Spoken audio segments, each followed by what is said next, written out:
안녕하세요, 진목TV입니다. 오늘은 한국 교회에서 중요시 여겨지는 일명 제자훈련과 전도 시스템에 대해 분석해 보겠습니다. 저는 이 두 가지가 기독교의 복음을 왜곡할 뿐 아니라 교회를 다단계 기업으로 만든다고 판단합니다. 먼저 제자훈련과 전도가 본래 무엇을 의미하는지 알아보겠습니다. 성경에서 묘사되는 제자훈련은 예수님이 제자들과 함께 생활하면서 자연스레 예수님의 성품을 본받고 그분의 교훈을 배우고 그리고 그렇게 예수님을 닮은 그들이 자연스레 또 다른 누군가의 모범이 되는 것입니다. 복음전도란 그 가운데 그들이 체득한 신앙의 깊이를 남들과 나누는 인격적 소통입니다. 그리고 마음 맞는 사람들이 자연스레 공동체를 이루는 것이죠. 하지만 한국 교회에서 이러한 것들은 사라졌습니다. 기독교 역사 속에서 주로 교육은 교리 교육 정도 있었습니다.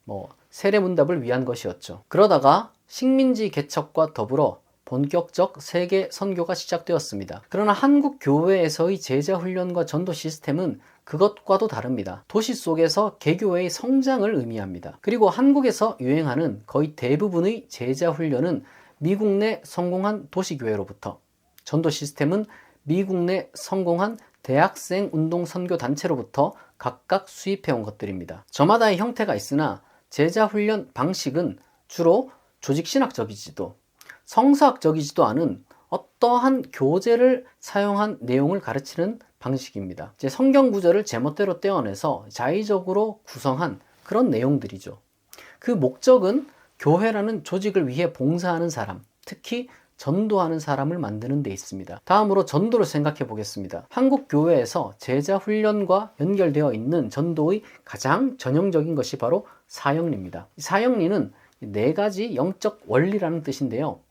2, 3분 안에 복음을 전하여 지옥 갈 영혼을 천국으로 구원한다는 CCC의 빌 브라이트가 생각해낸 기발한 아이디어입니다. 그 네 가지 원리는 다음과 같습니다. 첫째, 하나님은 당신을 사랑합니다. 둘째, 당신은 죄로 인해 하나님과 분리되었습니다. 셋째, 예수 그리스도의 대리적 속죄의 죽음을 믿으면 당신은 죄를 용서받고 하나님과의 관계를 회복합니다. 넷째, 이 내용을 진심으로 믿고 예수 그리스도를 주로 고백하는 영접 기도를 한다면 구원받습니다. 사형리가 잘 보여주듯 대부분의 전도란 지옥의 공포와 천국의 보상이라는 싸구려 종교 마케팅입니다. 이러한 제자 훈련과 전도로 한국교회는 크게 성장했습니다. 그러나 한국교회의 형태가 사실상 다단계 기업이라는 점을 부인할 사람은 극소수에 불과할 것입니다. 구체적으로 제자 훈련과 전도가 이 다단계와 얼마나 유사한지 살펴보겠습니다. 첫째, 다단계는 기존 회원이 새로운 회원을 모집하면서 그 조직이 확장됩니다. 이와 유사하게 제자 훈련도 기존 신도가 새 신자를 모집하는 방식으로 진행되어 점점 더 많은 인원이 체계적으로 연결되는 것을 목표로 삼습니다. 그리고 둘째, 다단계에서는 이걸 하면 부자가 된다라는 동기를 부여합니다. 반면 교회 전도에서는 이걸 하면 하나님이 기뻐하신다, 혹은 내가 영혼 구원이라는 위대한 일을 하고 있다라는 그런 심리적 보상이 주어집니다. 셋째, 다단계에서는 신규 모집을 많이 할수록 이 상위 등급에 오르는 시스템이 있습니다. 제자 훈련과 전도는 개인의 지위와 영향력을 이 교회 안에서 강화시킵니다. 넷째, 다단계는 초기 투자 비용을 필요로 합니다. 교회도 진정한 제자란 헌금을 한다는 것을 필수적으로 가르칩니다. 즉, 한국교회 제자훈련과 전도 시스템은 바로 이러한 다단계의 구조적 특징과 꼭 들어맞습니다. 여기서 중요한 점은 이러한 시스템을 통해 누가 가장 큰 혜택을 보는가 하는 것이죠. 한국교회의 제자훈련과 전도 시스템은 겉으로는 영적 성장을 표방하지만 실질적으로는 담임 목사의 이익에 초점이 맞추어져 있습니다.